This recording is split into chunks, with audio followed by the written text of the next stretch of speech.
Good morning, children. Let us go through the chapter 8 from the practice book, Reported Speech. So, reported speech is also known by the name narrations or direct and indirect speech. And all this you people have already covered in your previous junior classes also. So, let us first go through the basic concept of a reported speech. Reported speech, as I told you, also known as direct and indirect speech in our lower classes. So, what is a direct speech? The name only suggests what is a direct speech. A speech which is direct to the other. So, let us assume here there are three people. Okay? One, two, and the third person. This is the first person, second person, and this is the third person. Now, the first person is speaking something to the second person.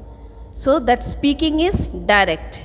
For example, I am speaking to you, that means I am speaking directly to you. So, whatever I am speaking now will come under direct speech.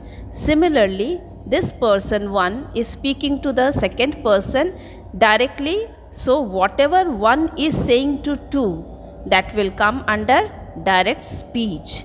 And suppose whatever 1 has spoken to 2, that is being overheard, means someone else is hearing 1 speaking to 2. For example, let us assume that person to be the third person. So, person 3 is listening to what 1 is saying to 2. Is it clear?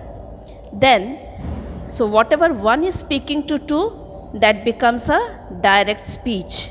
And now, next day suppose, or sometime after that, this third person, he has heard everything what 1 has spoken to 2.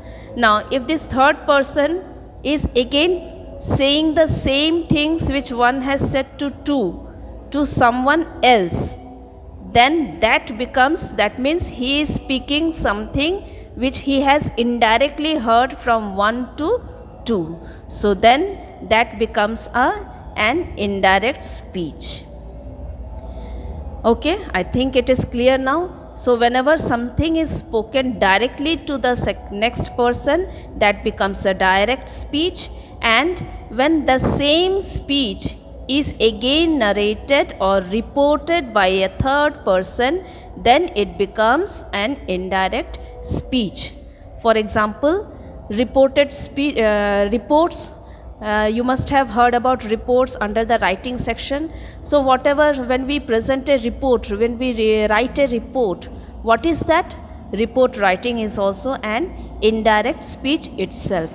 For example, if yesterday annual function was held in our school, then I am supposed to write a report on the annual day celebration in our school the next day. So, how will I write? So, everything that happened that day, I will report it in an indirect way. So, reporting is always in an indirect speech, and since a third person always reports the first person's speech, so it is also known as reported speech. I think it is clear now what is a direct speech and what is an indirect speech. And let me make it more clear by this example also. See, there are two sentences. First is in direct speech. He said, I will come to your house tomorrow. And one more thing, the rules, there are plenty of rules for direct and indirect speech, and even there transferring of one sentence into other, and we will go through them one by one. Let us see here. He said direct speech is always indicated by a comma and an inverted comma. Inverted comma in which whatever that first person has spoken is kept inside an inverted comma. So, direct speech can be easily identified by an inverted speech. He said, I will come to your house tomorrow. Okay, so he said to me directly, I will come to your house tomorrow. Now, if a third person reports, how will he say? he said, okay, that. So this that is a very important indicative of an indirect speech. He said that he, ये I कौन है? Who is this I? It is the same person. So he said that he would come to my house the next day.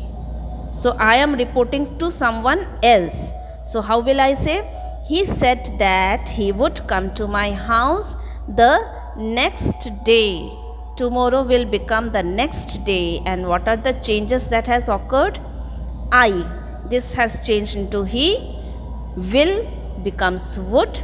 And tomorrow becomes the next day. So these are the changes that happens when we transform a sentence from a direct speech to an indirect speech.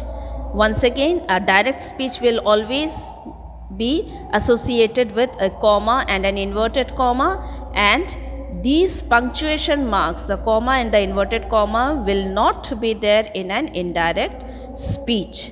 And things will be more clear when we go through the lesson in the online session.